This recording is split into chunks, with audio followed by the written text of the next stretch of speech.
Well, welcome back. I feel like it's been a while since we've seen you. What have you been up to? Doing my thing, family time, training. I'm not taking my finger off the trigger, you say. And yeah, I'm excited and happy to be back in Vegas for the fourth time, ready to go again and keep my little Vegas unbeaten run on the go. So was this length of time something that you chose and planned, or was there some issues that kind of kept the fighting back? Yeah. Everyone knows me in my life. I want to be consistent. I want to maintain consistency. I've had a couple of personal problems at home. One or two little things that I've just had to take care of and attend to. So obviously that then pushes things back, but eyes hasn't been taken off the prize.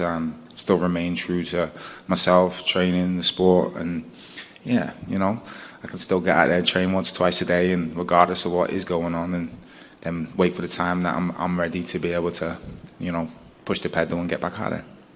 Was this fight camp different than your past fight camps, considering that it had been such a long time since you fought and coming off a loss? Yeah, it has been. In the sense that I actually, like I say, I had personal problems at home, one or two things that I had to attend to, issues, and then obviously off the back of that, then I get a phone call from the UFC. I was trying to get something lined up for, obviously I wanted to get a fight in before the end of the year, and they go, Danny Roberts, are you ready? We got something for you. And then as it was, I just, anyone, anytime, anywhere. I'm one of the guys that, as a fan favorite, will just go out there and just put it on the line. I love taking risks. I love being the underdog. I believe I'm the biggest underdog on the card, which, again, I love that shit. And I'm just in a position where I want to go out there and perform. So, taking the fight, I think I must have got like 5 weeks on it, which for me, it doesn't give me much time to turn over and to be exactly, But at the same time, I believe that the time that I've had to do this has been the best time.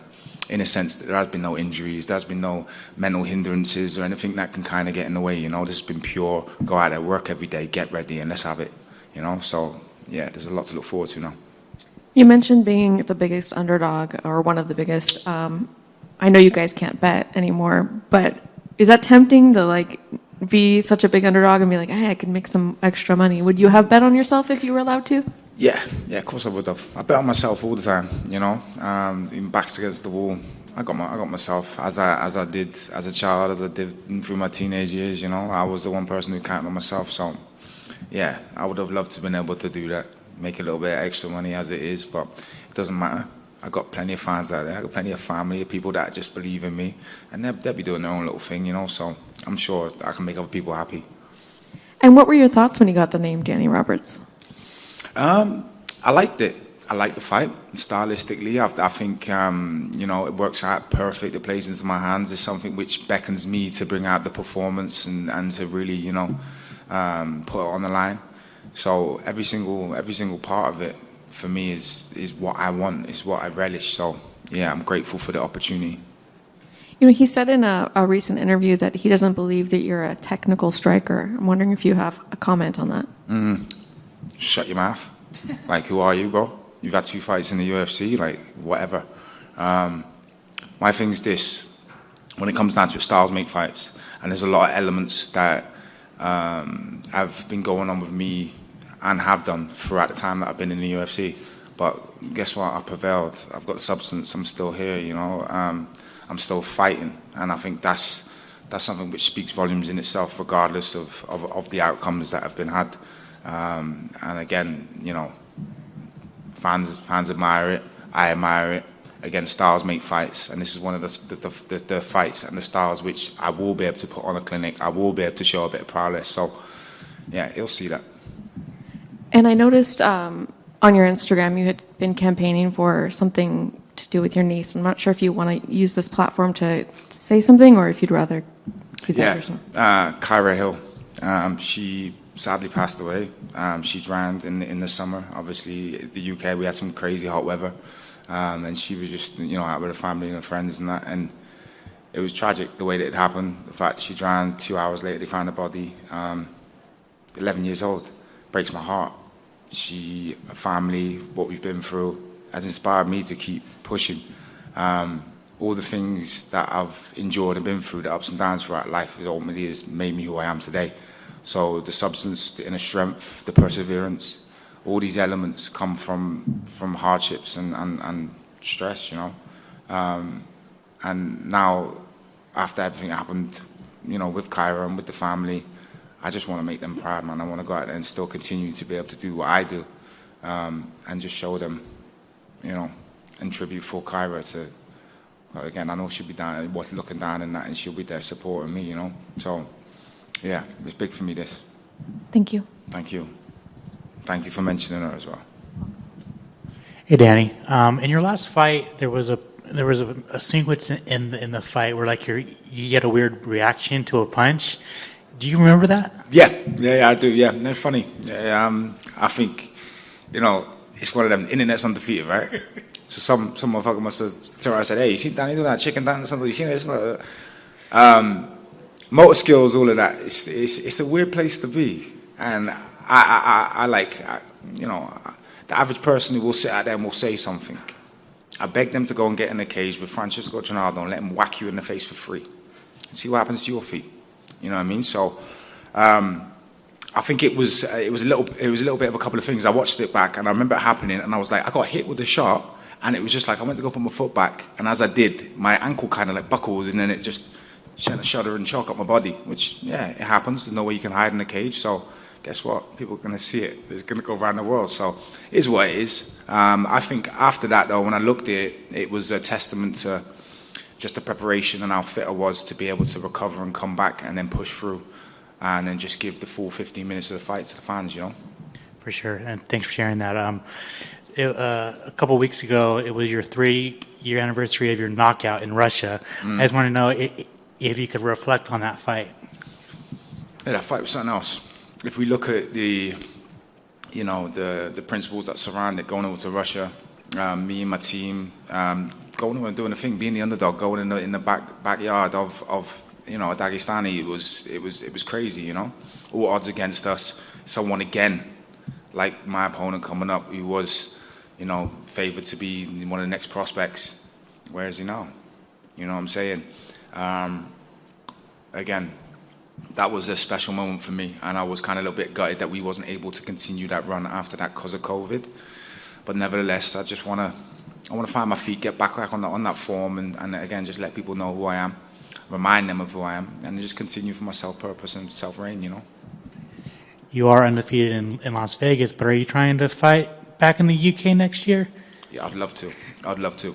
First and foremost, I've got this job on Saturday, you know. Let's get that done, sweep that one under the carpet, and then we'll move on to next year. I'll make a little campaign, and I'm a veteran of this sport, you know. As far as being a UK athlete and, you know, putting out there for a milestone for people to look at and to you know, maybe work towards. I've been doing that for our UK people, and now we're in a position where, you know, people are starting to stand up and take note of who we are and what's going on, because we're a force to be reckoned with right now, and we've got some good hitters that are coming up through the ranks.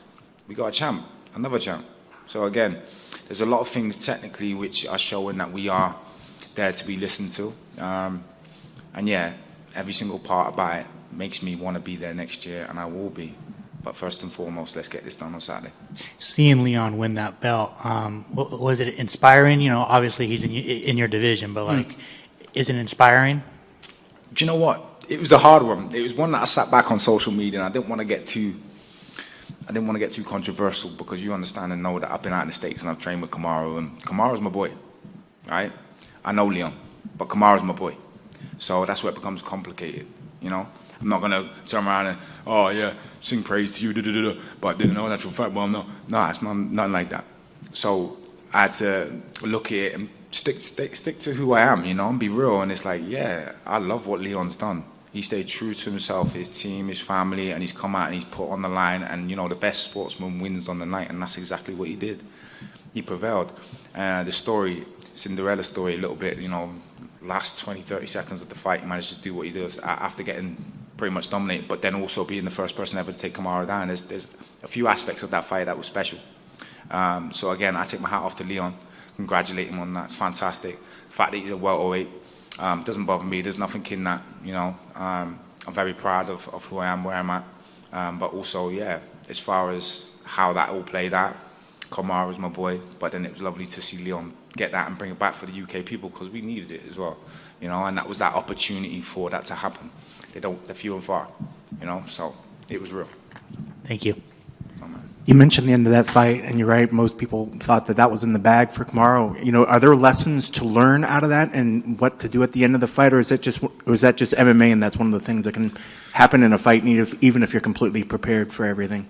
No, I think 100% it's something you got to stand up, you got to take note of, You don't stop fighting until the fight is done, until that last bell, and it really shows what mental perseverance can do.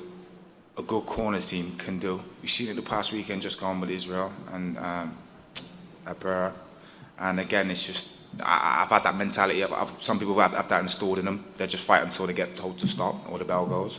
Or, other people need that encouragement. They need that lifting. They need something to get underneath their sails and help them, persevere and get across the finish line. And yeah, it was a special moment, and it's something that I believe that every fighter needs to have installed in them. You don't stop, you keep going, you keep pushing until that last belt. And you mentioned a little bit earlier about being an underdog and how that kind of fires you up. Have you ever been, it's a decent size difference in the odds, have you ever been as big an underdog going into a fight? And is that the kind of thing that when you immediately see that, are you just immediately fired up to prove everybody wrong? Yeah, 100%. Like, the substance of who I am, the fabric of who I am, every single atom in my body, like, you have to understand that I've come from something really bad.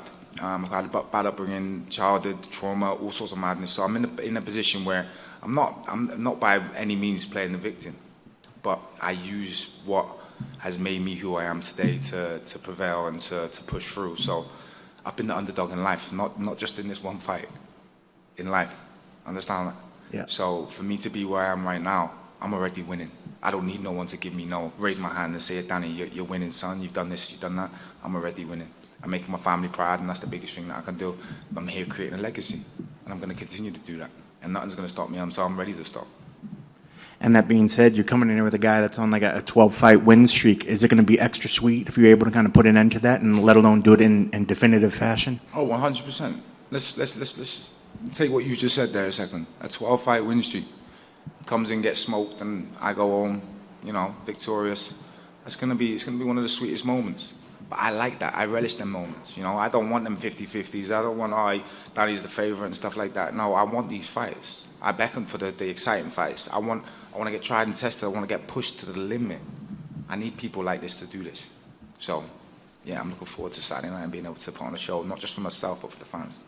No, you got me really excited now. Thank you, brother. Best of luck on Saturday. Appreciate you.